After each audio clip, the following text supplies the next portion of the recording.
श्री स्वामी समर्थ. स्वामी म्हणतात, आयुष्यात संयम ठेवायला शिका. प्रसंग कितीही वाईट असू द्यात, शांत राहायला शिका. कोणत्याही परिस्थितीत रागाला जाऊ नका. राग म्हणजेच एक प्रकारची त्रासदायक स्थिती असते. रागामध्ये तुम्ही स्वतःचे जास्त नुकसान करून घेत असता. तुम्ही ज्याच्यावर रागावला असता त्या व्यक्तीपेक्षा अधिक त्रास हा तुम्हाला स्वतःला होत असतो. त्यामुळे तुमच्या रागावर नियंत्रित व्हायला शिका. आयुष्यात तुम्ही जेव्हा जेव्हा रागात असता तेव्हा तेव्हा तुम्ही मूर्खपणाच्या गोष्टी करत असतात. त्यामुळे रागावरती नियंत्रण ठेवायला शिका. स्वामी समर्थ म्हणतात, माणसाचे विचार हे नेहमीच चांगले असले पाहिजेत.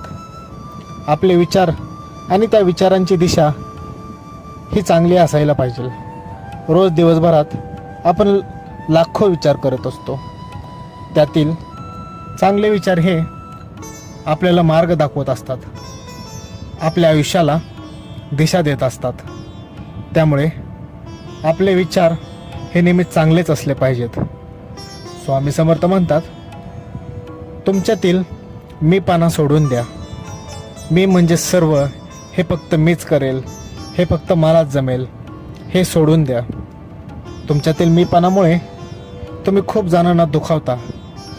तुमच्यातील मीपणामुळे तुम्ही तुमच्या जवळतील खूप महत्त्वाच्या व्यक्तींना सुद्धा गमवू शकता. त्यामुळे नेहमी लक्षात ठेवा, तुमच्यातील मीपणा सोडून द्या. आयुष्यात खूप मोठी प्रगती करसाल, तुम्ही खूप मोठे व्हाल.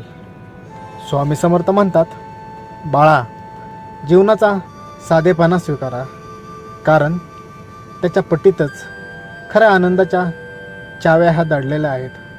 जीवनात साधेपणा असू द्यात. सद्गुणांची बाग म्हणून नम्रता, निस्वार्थ सेवेला जोपासा. स्वामी म्हणतात, जीवनाच्या प्रवासात सकारात्मकता हा एक धागा आहे, जो आनंद आणि परिपूर्णतेचा उत्कृष्ट असा नमुना आहे. त्यामुळे नेहमी सकारात्मक राहा. परिस्थिती ही कशीही असू द्यात, आपली सकारात्मकता आपल्याला त्या परिस्थितीतून नक्कीच बाहेर काढते. स्वामी समर्थ म्हणतात, कोणत्याही आव्हानावर मात करण्याची अफाट शक्ती ही तुमच्यात असते. तुम्ही आपल्या सामर्थ्यावर विश्वास ठेवा. आपल्या मनातील ठामपणा हा तसाच ठेवा. संकटातील प्रत्येक क्षणाला अतूट विश्वासाने सामोरे जा, कारण तुम्हीच तुमचे नशीब निर्माण करण्यास सक्षम असतात. स्वामी समर्थ म्हणतात, आयुष्यातील संकट हे मोजत बसण्यापेक्षा चांगल्या गोष्टी मोजा. त्या चांगल्या गोष्टी संकटावर विजय मिळवण्यासाठी मदत करतात. त्यामुळे प्रत्येक गोष्टीमध्ये सकारात्मकता बघा.